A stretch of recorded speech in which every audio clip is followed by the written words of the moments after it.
Assalamualaikum warahmatullahi wabarakatuh. Kembali lagi dengan saya Tama dalam Ada Apa Gerangan. Bagaimana kabar kalian? Semoga selalu diberikan kesehatan dan juga rezeki yang cukup. Seperti biasa, seminggu sekali akan ada sebuah cerita pendakian mistis untuk teman-teman dalam segmen Bukan Pendakian Biasa. Nah, kali ini ada cerita dari Bang Ben, dan dia ini mendaki ke Gunung Argopuro bersama ke-7 temannya, yang berarti 8 bersama dia. Tapi satu temannya ini diincar oleh Dewi penghuni Danau Taman Hidup. Gitulah sedikit gambaran untuk cerita kali ini. Nah, untuk cerita lengkapnya, mari kita langsung saja simak ceritanya. Teman-teman, ada apa gerangan? Ceritanya mulai dari sini.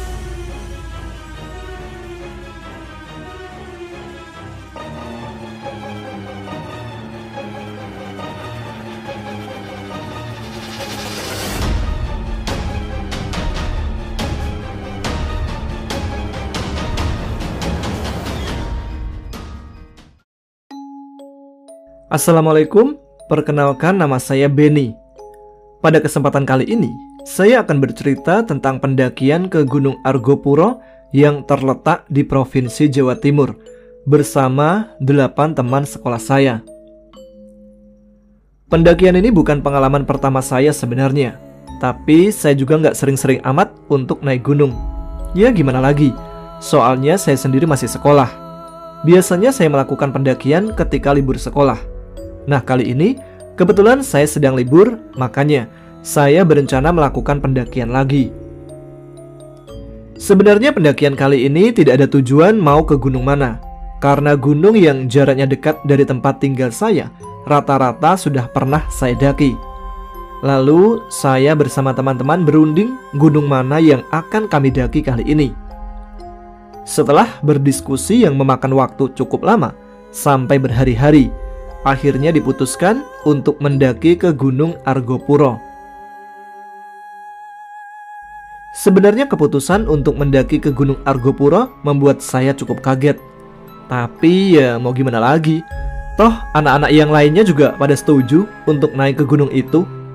Yang membuat saya khawatir ialah Gunung Argopuro merupakan salah satu gunung yang bukan diperuntukkan bagi pendaki pemula. Ditambah lagi mendengar beberapa cerita yang katanya jika mau naik gunung ini alangkah baiknya untuk memiliki ilmu survival yang benar-benar matang. Ditambah lagi jarang sekali pendaki yang datang ke gunung ini. Gak seperti gunung-gunung lainnya yang selalu ramai pada hari-hari libur. Ya udahlah ya, oke lah. Singkat cerita, satu hari sebelum keberangkatan, saya diajak ke rumah salah satu pegiat alam yang bernama Mas Rudi, kenalan teman saya. Niat saya ke sana adalah ingin mengetahui pengalaman dia ketika mendaki gunung, serta apa saja yang harus dilakukan ketika mengalami kecelakaan atau yang lainnya. Nah, ternyata ketika sampai di tempat Mas Rudi, dia malah bercerita kejadian gaib yang dia alami ketika mendaki gunung. Parah emang. Ketika mendengar ceritanya, seketika mentalku langsung anjlok dong. Tahu gitu, mending gak usah ke tempat Mas Rudi deh kalau begini ceritanya. Bikin tambah pikiran aja. Padahal besok mau berangkat. Sampai-sampai semalaman saya tidak bisa tidur karena memikirkan hal itu. Hancok tenan. Walaupun dihantui rasa takut karena mendengar cerita Mas Rudi, namun saya bertekad untuk tetap berangkat bersama teman-teman pada hari Minggu. Singkat ceritanya, saya pergi menggunakan sepeda motor. Sebenarnya mau naik mobil pribadi sih, biar bisa istirahat di perjalanan. Tapi gimana ya, saya dan teman-teman saya nggak ada yang punya mobil, jadi terpaksa deh naik motor. Oh ya, pendakian ke Gunung Argopuro ini, saya memilih jalur pendakian via Bermi. Cukup aneh sih ya, kami memilih jalur Bermi. Biasanya jalur ini digunakan oleh para pendaki untuk turun, dan biasanya para pendaki itu akan naik lewat jalur Baderan. Nah, kedua jalur itu mempunyai perbedaan di jalurnya. Kalau lewat Baderan bisa dibilang jalurnya itu lebih santai atau lebih landai. Sedangkan lewat Bermi jalurnya lebih banyak menanjak. Ya gimana, Namanya juga jalur buat turun, malah kita gunain buat naik. Ya jadi beginilah resiko. Singkat ceritanya, kami sampai di desa Bermi sekitar jam 2 siang. Tanpa berlama-lama lagi, kami langsung mengurus izin pendakian. Setelah selesai, sebenarnya niat kami mau langsung mendaki, tapi rasa malas tiba-tiba datang.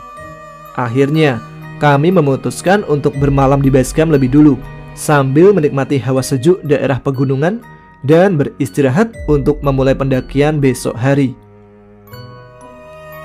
Malamnya nggak ada apa-apa nih ya. Langsung pagi harinya, kami menyempatkan untuk sarapan sekaligus mengecek lagi barang bawaan kami sebelum berangkat. Akhirnya pendakian pun dimulai. Kami berangkat dari base camp sekitar jam 8 pagi. Sebenarnya agak telat sih ya dari jadwal yang sudah ditentukan. Namanya juga manusia, ya pasti memiliki rasa malas lah. Setelah kami berjalan kurang lebih 10 menit, kami semua terkaget dengan pemandangan yang disajikan yang ada di depan mata kami. Lebih tepatnya mungkin terkesima gitu ya, atau terkagum-kagum. Betapa gagahnya Gunung Argopuro berdiri di depan kami, disertai hijaunya perkebunan menunjukkan keindahannya. Namun mengingat kami berlomba dengan waktu, kami tidak bisa terlena dengan keindahan yang sedang disajikan. Kami pun bergegas mempercepat langkah kami dengan tujuan sampai di camping ground tepat waktu, yaitu sebelum maghrib. Kami terus berjalan menyusuri jalur pendakian. Kurang lebih selama 2 jam perjalanan, kami dibingungkan dengan adanya persimpangan. Walaupun bermodalkan peta kecil yang diberikan oleh petugas base camp, kami semua tetap nyasar selama 30 menit. Padahal udah dikasih peta ya, tapi tetap aja masih nyasar. Emang gak bisa ditebak jalurnya. Setelah salah jalan itu, kami menemui jalan buntu. Dengan terpaksa, dibarengi rasa capek, kami memutuskan untuk kembali lagi ke persimpangan awal tadi. Menurut saya, jalur Argopuro ini memang agak abstrak sih ya, dan gak terlalu kelihatan, juga banyak cabang. Jadi akan cukup sulit membedakan mana yang benar jalur pendakian dan juga mana yang merupakan jalur air hujan. Setelah kembali ke persimpangan itu, kami memilih jalur yang benar. Lebih tepatnya, jalur yang kami anggap benar. Perjalanan pun kami lanjutkan hingga akhirnya kami berpencar menjadi 2 kelompok. Maksudnya, kelompok kami terbagi menjadi 2. Perpecahan ini terjadi karena beberapa dari kami sudah merasa kelelahan, sedangkan yang lainnya masih ingin melanjutkan perjalanan. Ya mau gak mau kan harus dipecah menjadi 2, karena beberapa dari kami memiliki ego yang tinggi. Sebenarnya gak boleh ya dalam pendakian berpencar seperti ini, tapi mau gimana lagi. Jadi ya terpaksa kami berpisah. Saya sendiri termasuk ke rombongan yang pertama untuk menemani teman-teman saya yang ingin duluan berjalan. Cukup lama kami berjalan, akhirnya kami memutuskan untuk istirahat sejenak hanya untuk minum dan membakar rokok.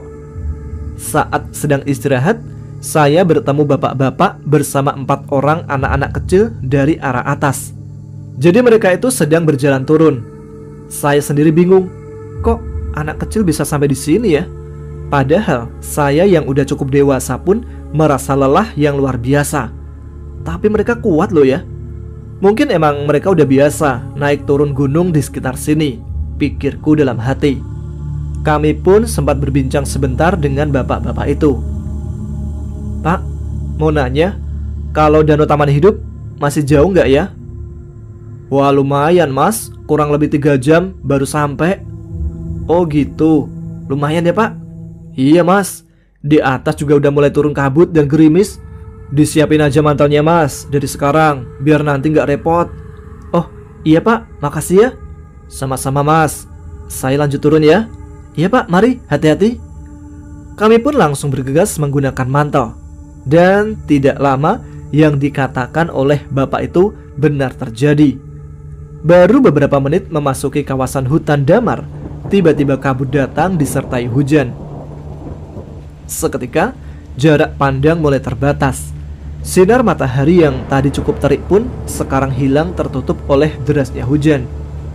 Jalur pendakian dipenuhi oleh air sehingga sangat licin ketika kami pijak.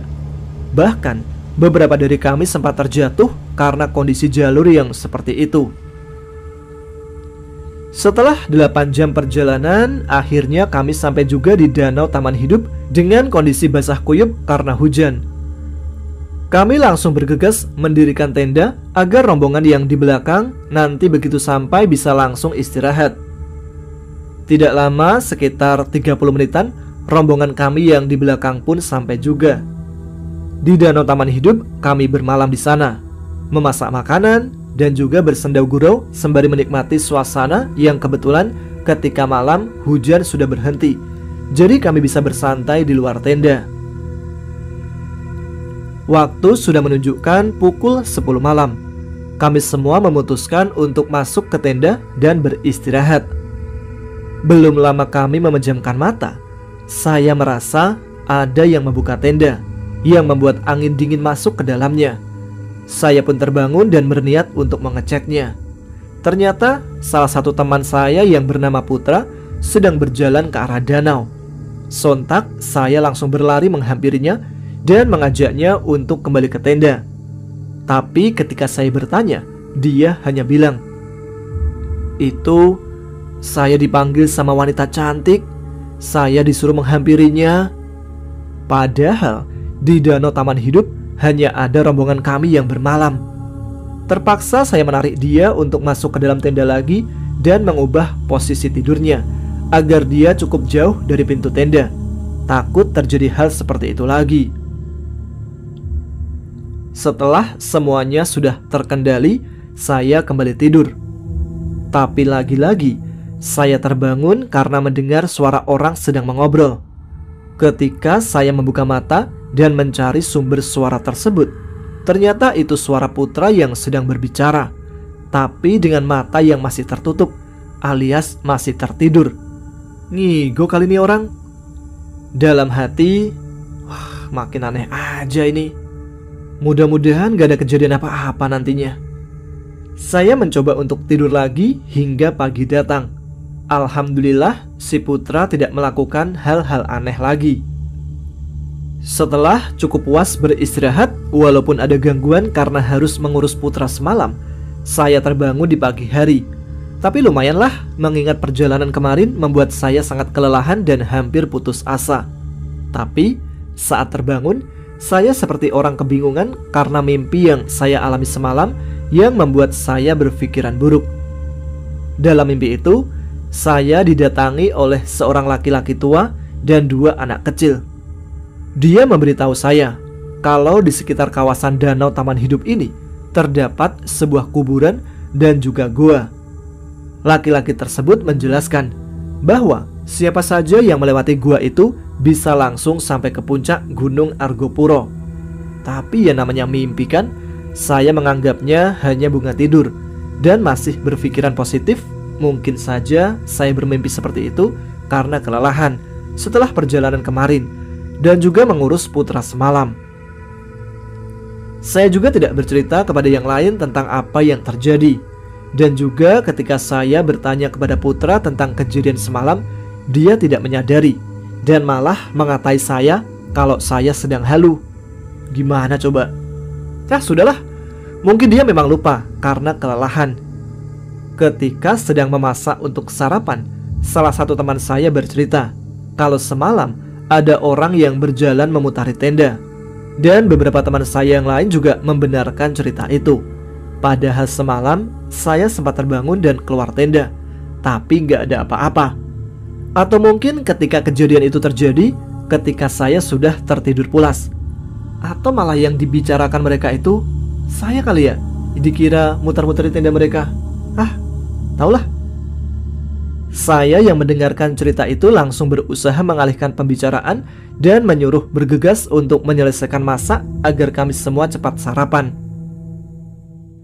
Setelah semua sudah puas mengisi perutnya, ketika hendak melanjutkan perjalanan, ternyata salah satu teman kami merasa kelelahan dan tidak sanggup lagi untuk melanjutkan perjalanan. Kami semua pun akhirnya berunding untuk terus melanjutkan perjalanan atau cukup berhenti sampai di sini saja. Lalu salah satu teman kami yang bernama Reza dengan besar hati ingin menemani teman kami yang kelelahan di tenda dan menyuruh yang lain untuk tetap melanjutkan perjalanan. Pagi itu, cuaca tidak bersahabat.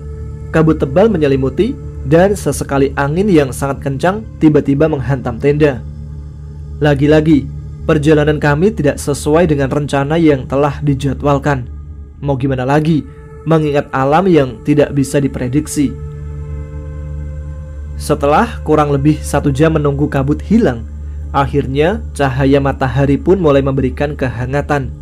Saya dan teman-teman yang ikut mendaki langsung bersiap dan bergegas untuk melanjutkan perjalanan menuju puncak. Semua teman saya terlihat senang dan bersemangat untuk melanjutkan perjalanan.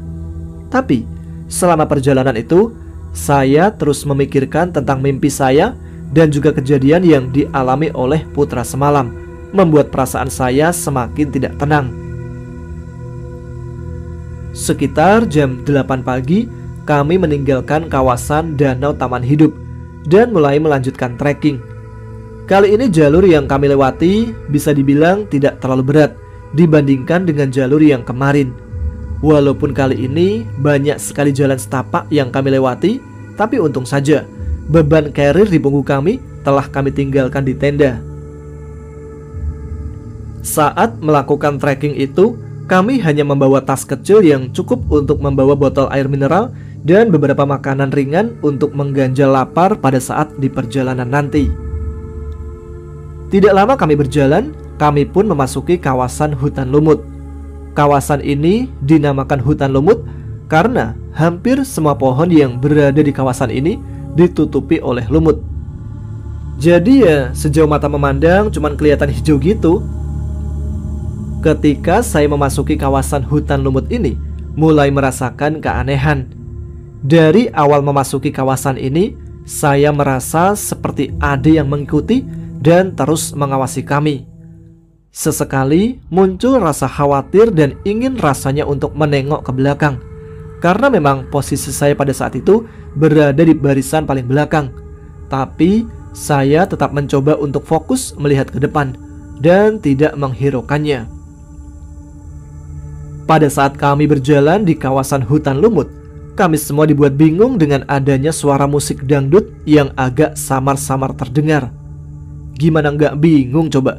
Dari kemarin aja hanya sekali bertemu orang, itu pun orangnya mau turun. Lah kok sekarang tiba-tiba kedengaran musik dangdut? Kalaupun iya ada orang yang sedang berpesta, nggak mungkin juga kan suaranya sampai terdengar ke sini. Apalagi kami berada jauh di tengah hutan. Lantas siapa yang memutar musik dangdut? Seketika kami bergegas untuk cepat-cepat keluar dari kawasan tersebut. Akhirnya setelah 1 jam perjalanan dengan nafas yang sudah cukup ngos-ngosan karena sedikit berlari, akhirnya kami pun keluar dari hutan lumut. Dengan pikiran yang kacau disertai dengan fisik yang sudah lelah, kami memutuskan untuk istirahat sembari mengisi perut yang semakin kosong dan bercerita tentang kejadian tadi. Waktu menunjukkan pukul 9 pagi, sedangkan kabut sudah mulai turun. Saya berharap semoga kali ini tidak turun hujan, mengingat perjalanan kami masih cukup jauh. Ternyata persediaan air yang kami bawa sudah habis. Ditambah lagi jalur yang kami lewati semakin menanjak dan juga kondisi fisik sudah mulai lelah. Kami memutuskan untuk mencari sumber mata air karena menurut informasi yang kami tahu, hanya ada satu mata air yang berada di antara hutan lumut dan Cemoro Limo. Tidak berselang lama, kami pun menemukan sumber mata air tersebut. Di sana kami mengisi air dengan botol-botol yang kami bawa dan juga meminum air sepuasnya. Tidak lupa mencuci muka agar kembali segar. Setelah cukup puas di mata air, kami melanjutkan perjalanan ke Cemoro Limo. Sebenarnya nggak tahu juga sih sejarahnya kenapa tempat itu bisa dinamakan Cemoro Limo. Mungkin disebut nomor 5 atau Cemoro Limo karena kawasan ini memang hampir seluruhnya ditumbuhi oleh pohon cemara. Atau yang tahu sejarahnya mungkin bisa bercerita di kolom komentar ya. Lagi-lagi, saya merasa seperti ada yang mengawasi, tapi saya tetap berpikiran positif. karena tujuan saya hanya satu, yaitu selamat sampai kembali ke rumah. Tapi gimana lagi, namanya rasa takut walaupun sudah ditutupi, tetap saja masih ada. Ditambah lagi, kabut turun semakin menebal. Angin yang berhembus ke badan kami semakin terasa dingin, mengingat kami sudah berada di ketinggian yang berbeda dari tempat sebelumnya. Keindahan bunga Edelweiss yang dijuluki sebagai bunga abadi juga sudah menampakkan keberadaannya, menandakan bahwa kami juga sudah dekat dengan puncak. Ketika sedang asik berjalan, ternyata salah satu teman kami ada yang kelelahan dan meminta minum juga sedikit makanan untuk mengisi tenaganya. Saya juga sempat kaget, ternyata persediaan makanan yang kami bawa tidak terlalu banyak. Saat itu yang kami bawa hanya ada 2 bungkus mie instan dan juga 1 bungkus biskuit. Jadi mau tidak mau, kami harus berbagi makanan dengan sama rata walaupun porsinya tidak banyak. Saya sendiri tidak tahu sampai kapan kami berjalan untuk sampai ke puncak, karena memang kami semua belum pernah kesini sebelumnya, dan hanya bisa mengira-ngira estimasi waktu berdasarkan peta yang diberikan oleh petugas base camp. Setelah kondisi fisik teman saya yang semakin membaik, kami pun memutuskan untuk tetap melanjutkan perjalanan, walaupun persediaan makanan sudah sangat menipis. Saya sempat berpikir dalam hati, bagaimana kalau misalkan kita kehabisan makanan di sini, dan di mana juga kita mau mencari makanan? Kali ini jalur yang kami lewati benar-benar menanjak dan hanya bisa dilalui oleh 1 orang saja. Kabut pun turun semakin tebal, membuat pikiran saya kacau. Saya hanya bisa berdoa semoga tidak turun hujan. Akhirnya setelah lama berjalan, kami bertemu dengan rombongan pendaki lain yang berasal dari Bandung. Rombongan ini berangkat melalui jalur Baderan dan ingin turun melalui Bermi. Saya sempat bertanya kepada mereka, "Mas, masih jauh nggak ya ke puncak?" "Ya, kurang lebih 2 jam lagi, Mas." "Oh gitu, di atas hujan ya, Mas?" "Iya, Mas, tapi belum deres kok." Dia bermodalkan tanda yang berada di pohon.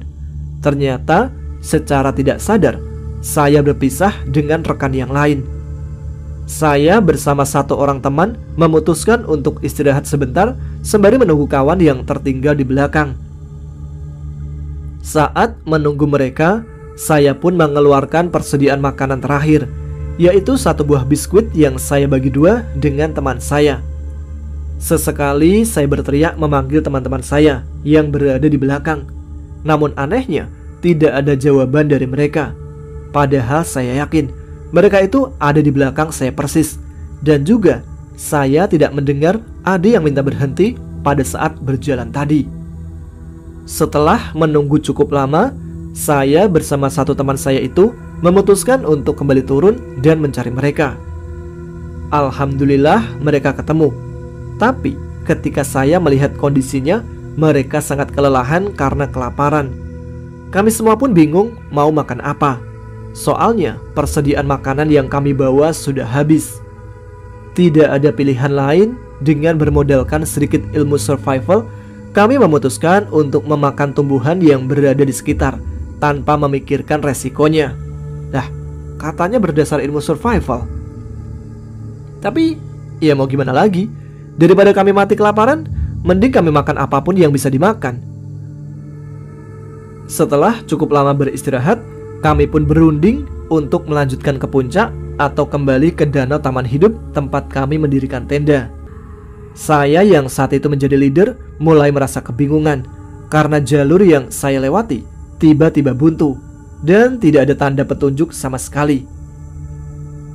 Saya sempat berkata, saya nggak mau mati di sini, walaupun sebenarnya itu salah. Tapi gimana lagi, namanya sudah putus asa. Ditambah fisik yang sudah sangat lemah membuat saya bicara seperti itu.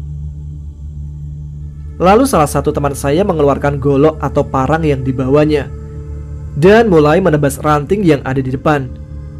Setelah beberapa lama mencari jalur, kami pun menemukan titik terang. Terlihat di atas seperti ada tempat lapang. Kami pun bergegas untuk melewati tanjakan itu dan akhirnya sampai. Sesampainya kami di tempat itu, Kami tidak tahu ini di mana karena kabut tebal yang masih menyelimuti. Rasa putus asa pun mulai datang lagi karena kabut yang tebal dan juga angin yang kencang menghantam tubuh. Sempat berpikir mungkin inilah akhir dari perjalanan saya, mengingat persediaan air dan makanan sudah benar-benar habis. Dalam hati saya berdoa, semoga kami diselamatkan dan diberikan petunjuk agar bisa pulang dengan selamat ke rumah. Tidak lama setelah selesai berdoa, tiba-tiba kabut mulai menghilang, berganti dengan sinar matahari yang mulai menghangatkan tubuh kami. Ternyata tempat yang kami pijak itu adalah puncak arca yang ditandai dengan adanya sebuah arca atau patung. Saya melihat di sekitar ada puncak lain dengan bendera merah putih yang sedang berkibar. Awalnya saya mengira saya salah jalur, namun ternyata ada jalur lain untuk ke sana. Kami pun mencoba menyusuri jalur tersebut. Kurang lebih 20 menit berjalan, kami pun sampai di puncak sejati Gunung Argopuro. Rasa lelah dan putus asa seketika terbayar ketika saya menginjakkan kaki di puncak sejati Argopuro dan disajikan dengan keindahan alamnya. Setelah cukup untuk berfoto-foto di puncak, mengingat waktu semakin sore, kami memutuskan untuk kembali turun menuju ke Danau Taman Hidup, tepatnya pada pukul 2:30 sore. Sebenarnya kami mau melanjutkan perjalanan menuju puncak Rengganis, tapi melihat waktu yang sudah tidak memungkinkan, kami mengurungkan niat tersebut. Kami pun melanjutkan perjalanan turun, tapi ketika kami melewati tempat saat berpisah dengan dua teman yang menunggu di jalur, mereka tidak ada di sana. Saya pikir mungkin mereka sudah kembali berjalan turun tanpa menunggu kami, dan kami pun kembali melanjutkan perjalanan. Tapi tiba-tiba saya mendengar suara teriakan dari atas yang memanggil nama saya. Saya kembali berteriak untuk memastikan apakah itu teman saya atau bukan. Ternyata itu memang teman saya, dan dia meminta saya untuk menunggu di sini, jangan kemana-mana. Tidak lama, dua teman saya itu turun dari atas dan menghampiri kami.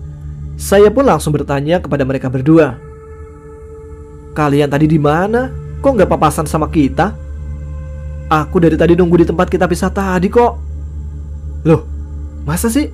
Aku juga tadi di situ nyari kalian nggak ada. Pikirku kalian turun duluan." "Ngawur kamu, dari tadi aku nungguin kalian gak ada kok." Yaudah, ayo lanjut turun, takut kemalaman." Aneh sekali, padahal tadi saya di tempat itu mencari mereka, tapi mereka tidak ada. Setelah beberapa jam kami berjalan sampai juga di Cemoro Limo, kami memutuskan untuk berhenti sejenak dengan meminum air yang saya bawa dari sumber mata air yang ditemui ketika turun dari puncak tadi. Setelah cukup beristirahat, kami melanjutkan perjalanan dan sampai di hutan lumut pada waktu maghrib. Hawa aneh pun mulai datang di sini. Tiba-tiba, dua kawan yang berada paling belakang berlari menabrak saya. Ya, saya sampai terjatuh. Terlihat sekali dari raut wajahnya yang sangat ketakutan disertai nafas yang ngos-ngosan, menandakan mereka telah mengalami suatu kejadian. Saya pun bertanya kepada mereka tentang apa yang terjadi. Ada apa sih? Kok lari-larian?" "Itu Ben, tadi ada perempuan yang memanggil nama Putra." "Iya Ben, bener. Aku takut, makanya aku lari." "Ah, ngawur. Perasaan kalian doang kali." "Bener Ben, ngapain bohong sih soal beginian?"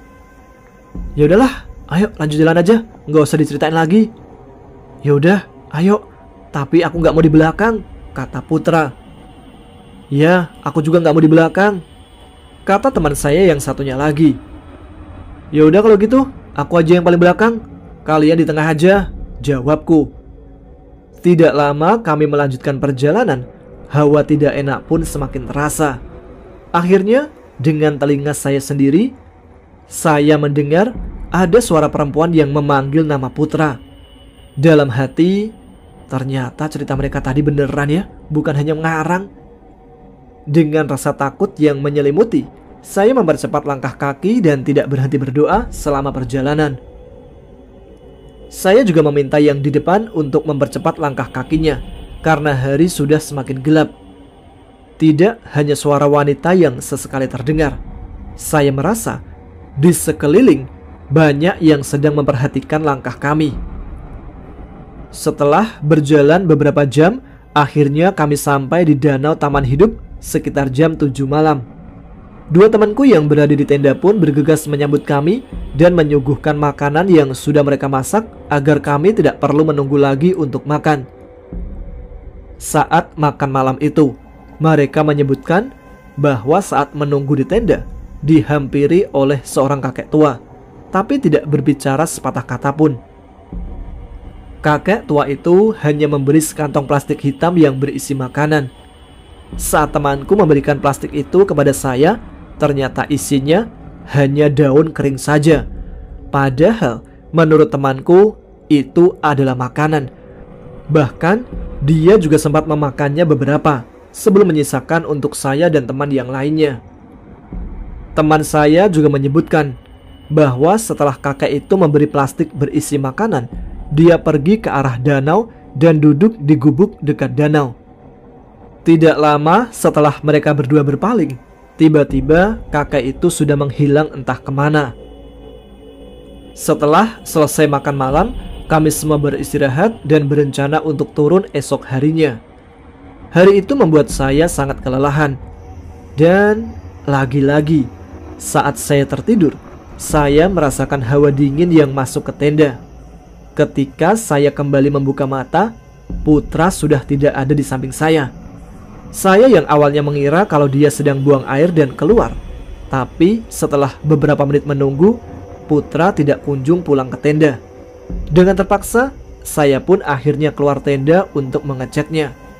Dan betapa kagetnya ketika melihat Putra yang sedang berbicara dengan seorang wanita cantik di gubuk dekat danau itu. Ketika saya hendak menghampirinya, tiba-tiba saja kaki terasa berat, seperti ada yang menahan. Saya terus memaksakan untuk menghampiri Putra. Kurang lebih dari jarak 10 meter, tiba-tiba ada makhluk seperti ular yang keluar dari dalam danau dan terbang memutari danau itu. Entah sejenis apa makhluk itu, tapi yang saya lihat, makhluk itu berbentuk seperti naga berwarna putih. Ukurannya sangat besar, bahkan saya sampai tidak bisa melihat ujung ekornya. Saya pun berulang kali berteriak memanggil Putra, tapi ia tidak menghiraukannya. Dia terus berbicara dengan wanita itu. Yang membuat saya bingung, saya terus berteriak memanggil nama Putra, tapi teman-teman saya yang ada dalam tenda sama sekali gak ada yang bangun. Padahal saya berteriak-teriak dengan sangat keras. Hingga akhirnya saya dapat meraih Putra dan menariknya kembali ke tenda. Wanita itu hanya melihat saja sambil tersenyum dan tidak merespon apapun ketika saya menarik Putra dari hadapannya. Oh ya, sosok wanita itu menggunakan baju kebaya dengan mahkota di kepalanya. Naga itu pun masih terus berputar-putar terbang mengelilingi danau. Hingga akhirnya saya berhasil membawa Putra kembali ke dalam tenda. Dan saya langsung membangunkan teman-teman yang lain. Mereka pun bertanya-tanya ketika melihat saya seperti orang panik. Tanpa menjelaskan apapun, saya hanya ingin teman-teman saya semuanya bangun. Saat itu, kondisi Putra hanya diam diri sambil bengong. Saya dan teman-teman yang lain berusaha menyadarkan Putra, tapi tidak bisa. Di tengah kesibukan saya menyadarkan Putra, terdengar suara auman harimau serta suara wanita yang memanggil nama Putra, dan itu didengar oleh kami semua. Tidak lama kemudian, datang seorang kakek tua menghampiri kami. Ternyata kakek itulah yang datang kemarin memberikan plastik kepada dua teman kami yang menunggu di tenda. Beliau tidak berbicara apapun, hanya memegang kepala Putra dengan tangannya. Seketika, Putra langsung pingsan dan kakek itu pergi begitu saja menghampiri wanita yang berdiri di gubuk danau. Kakak itu seperti sedang berkomunikasi dengan wanita itu. Tidak lama, wanita itu pergi dengan masuk ke dalam danau, diikuti sosok naga, dan kakak itu pun ikut menghilang juga. Tapi anehnya, teman-teman saya tidak ada yang melihat sosok wanita dan naga di danau itu. Suasana mulai terkendali, hanya saja Putra masih dalam kondisi pingsan. Setelah beberapa jam menunggu, akhirnya Putra pun sadar. Tapi dia malah kebingungan melihat kami semua mengelilingi dia. Lagi pada ngapain sih? Kok nggak pada tidur? Dari tadi kami semua ngejagain kamu, Put. Lah emang aku kenapa? Orang dari tadi aku tidur kok. Kamu nggak ngerasain apapun gitu? Sambil kebingungan, Putra menjawab. Ngerasain apa sih? Aneh kalian nih. Tadi kamu itu jalan ke gubuk deket danau dan bicara dengan wanita, Put. Loh, kok kamu tahu mimpi yang aku alami, Ben? Itu bukan mimpi, itu beneran. Emang mimpimu gimana tadi? Putra pun menjelaskan mimpinya kepada kami semua. Mimpi yang ia sebutkan itu sama persis dengan apa yang barusan terjadi. Saya menyadari bahwa kejadian itu benar-benar nyata, sedangkan Putra menganggapnya itu hanyalah mimpinya saja. Entah siapa yang benar, saya tidak ingin memperdebatkannya. Yang terpenting Putra sudah sadar. Putra juga menjelaskan bahwa wanita itu ingin mengajaknya pergi ke tempat dia. Pada saat Putra bertanya pergi menggunakan apa, wanita itu memanggil kendaraan yang dipakai yang berupa naga. Putra pun sebenarnya ingin ikut wanita itu karena terpesona dengan kecantikannya. Ditambah lagi, dia merasa kagum dengan naga yang dimiliki oleh wanita itu. Tapi, dalam mimpinya, dia tidak jadi pergi dengan wanita itu karena ada kakek tua yang bicara untuk membiarkan Putra tetap tinggal bersama teman-temannya. Dan tidak lama, Putra tersadar dari mimpinya. Malam itu pun kami semua tidak ada yang tidur, bahkan sesekali suara wanita yang terus memanggil nama Putra masih terus terdengar di telinga kami. Saat sedang memasak air untuk membuat kopi, terdengar suara desisan ular. Tidak lama ular itu pun lewat di hadapan kami semua. Ukurannya sangat besar sekali dan juga panjang. Tapi ular itu hanya melewati kami dan terus berjalan ke danau taman hidup. Dalam hatiku, alhamdulillah ular itu nggak ganggu kami semua. Entah itu ular beneran atau ular gaib, saya nggak peduli. Setelah melewati kejadian-kejadian aneh tadi, akhirnya matahari pun mulai keluar menandakan pagi akan datang. Kami bergegas untuk langsung memasak sarapan dengan logistik yang tersisa. Setelah selesai, kami semua langsung membereskan barang bawaan dan memasukkannya ke dalam tas carrier. Kurang lebih jam 7 pagi, kami semua akhirnya turun menuju ke base camp Bremi. Saat perjalanan turun itu, Putra hanya diam dan tidak mengucapkan kata sedikit pun. Sesekali kami mencoba mengajaknya berbicara, tapi dia hanya merespon seperlunya. Alhamdulillah, saat pendakian turun tidak terjadi apapun, hingga akhirnya kami sampai di base camp Bremi pada sore hari.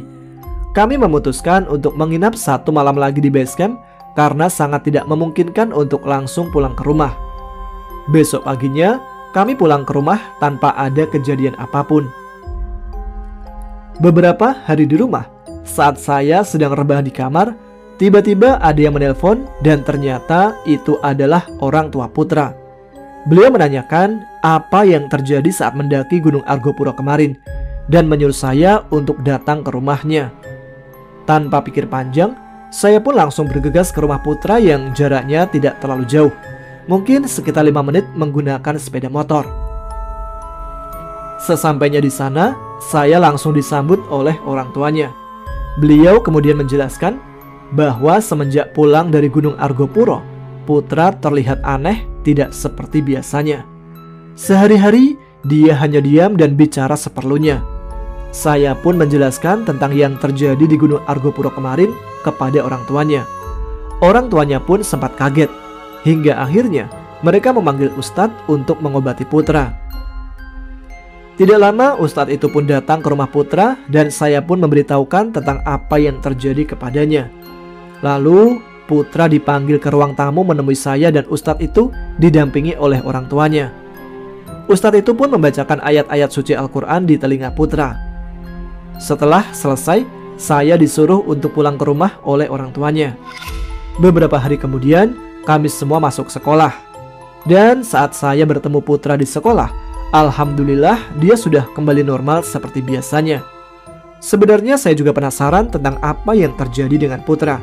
Tapi saya juga segan bertanya kepadanya dan lebih menghargainya. Selama di sekolah pun, kami tidak henti-hentinya membahas pendakian Argopuro kemarin. Terlepas dari kejadian mistis yang terjadi, kami semua benar-benar sangat senang atas pendakian itu.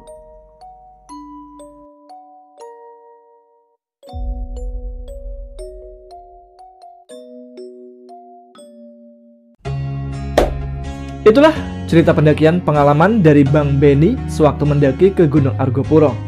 Untung aja ya, temannya masih bisa selamat. Kalau kalian nih yang di posisi si Putra, mau ikut nggak kira-kira? Cantik loh dewinya, punya naga putih lagi. Tapi ngomong-ngomong soal naga putih, jadi teringat sama Chandra Saseta ya, punya si Mean. Oke, terima kasih untuk Bang Benny dan terima kasih juga kepada teman-teman sekalian yang terus menyimak setiap episode Ada Apa Gerangan. Dengan menyimak saja kalian sudah sangat membantu channel ini.